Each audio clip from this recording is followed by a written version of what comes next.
Well, these little geniuses created a big problem for us. If you remember last year, I moved these honeypot ants into one of the first do-it-yourself formicariums we ever made.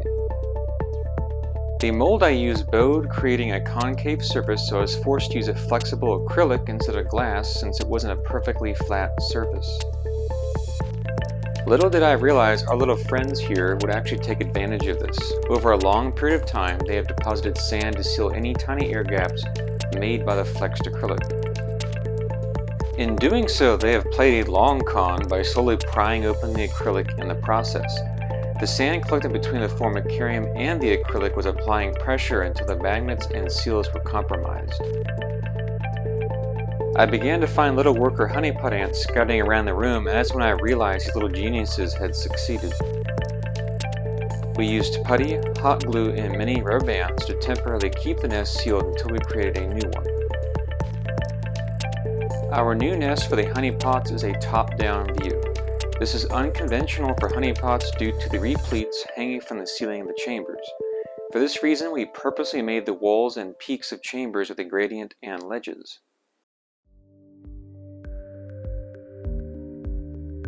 That way they still have something reliable to hang on to and can be easily viewed from above. We went with 3 water towers this time in far less space. We were too ambitious with space on the first one. I think it caused them a great deal of moisture issues. With a smaller space and more water towers, there would be a higher overall humidity for them, which is what they would prefer. Myrmecocystus are a desert-dwelling genus that digs deep underground for access to moisture and protection from the blazing sun and predators above. Time for the move. We made a special outworld with a naturalistic-looking entrance. Looks very much like a plain desert scene. It is made entirely from grout and has a layer of coarse clay sand on top. These harsh environments they reside in naturally are the reason why this genus has a special worker caste that we refer to as repleats. This allows for long-term storage of scarce water, sugar, and protein resources. There are different sized workers that can act as repleats in these colonies. The larger the worker, the more its gaster can expand and therefore the more it can store. The horde has been released. We'll see how this plays out.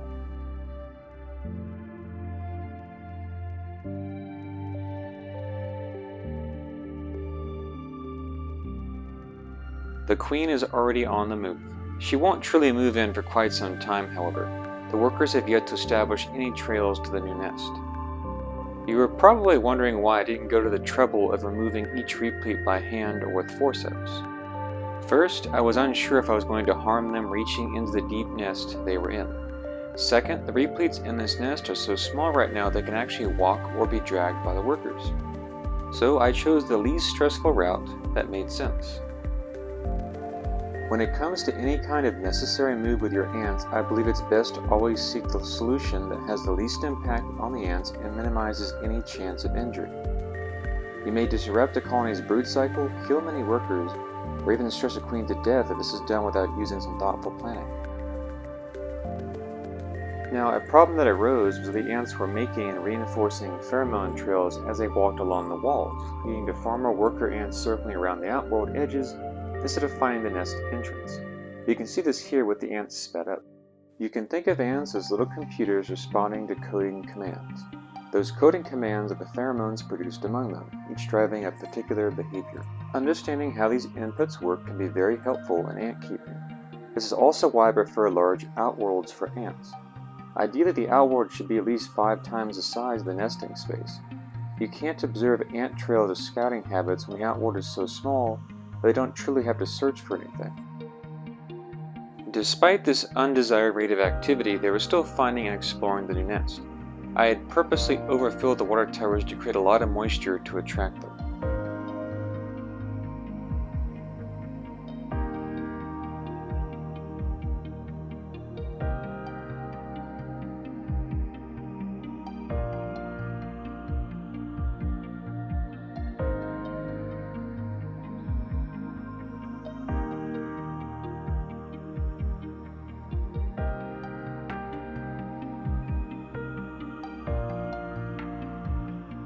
Here you can see them bringing brood in. a good step in the right direction.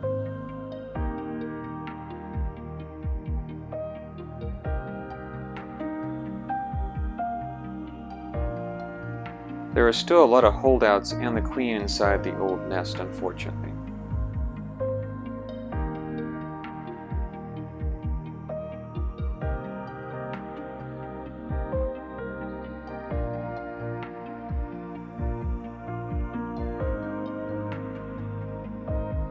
Here you can see a wandering replete.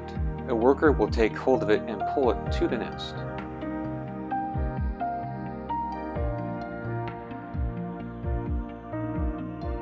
As mentioned earlier, they are small enough right now that they can be moved by other workers or move on their own.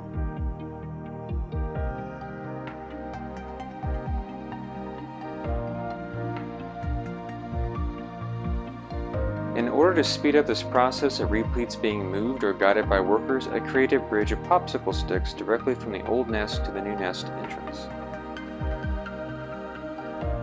This created a simple, direct pathway which would increase the likelihood of ants locating the nest entrance, and most importantly, a way to create a pheromone trail directly between the old nest and the new one.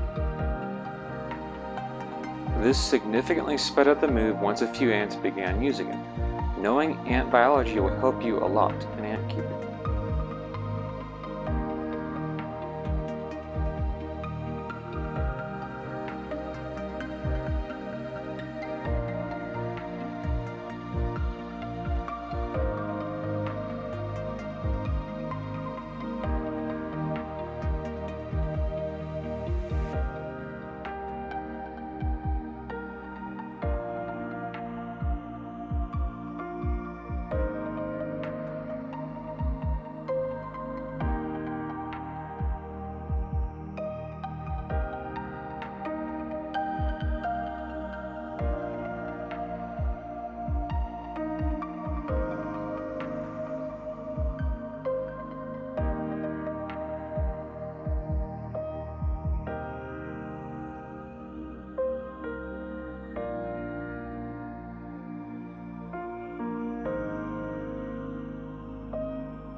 Well, the old nest is completely empty now. You can see the interior of one of my very first gypsum nests. I believe I gave them far too much space and not enough moisture. Aside from that, it looked pretty darn good and served them well until they popped the acrylic off.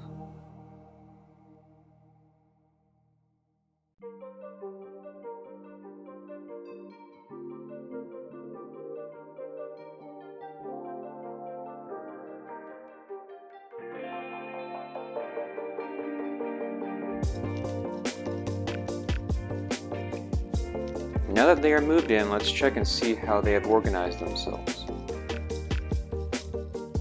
They are highly concentrated around the water towers.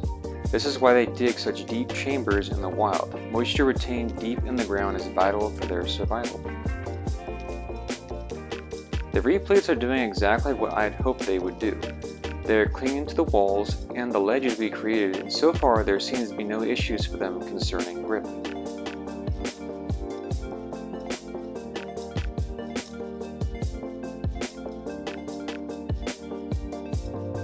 Here we have the queen presently settled in the middle chamber. I really like how this colony has been accustomed to light. It doesn't seem to bother them in the slightest. It allows me to easily check on them without causing any kind of panic.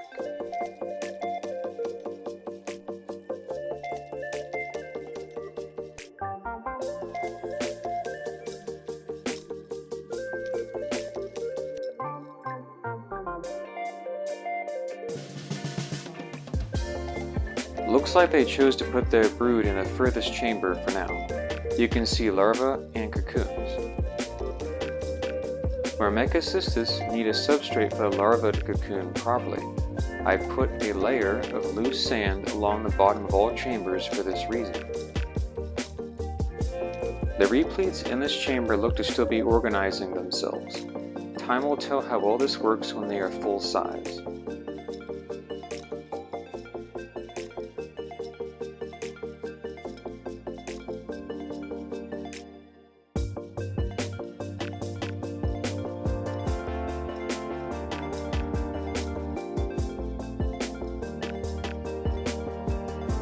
A day later, and here we have the queen in a different chamber. She seems to have a habit of going back and forth. If you look closely, you will see a huge clutch of new eggs. This is a great sign that the move was not much stressful to the queen. She went straight back to egg laying.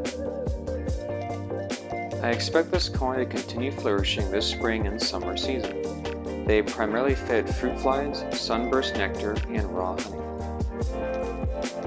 We will keep you updated on this colony's progress in future videos.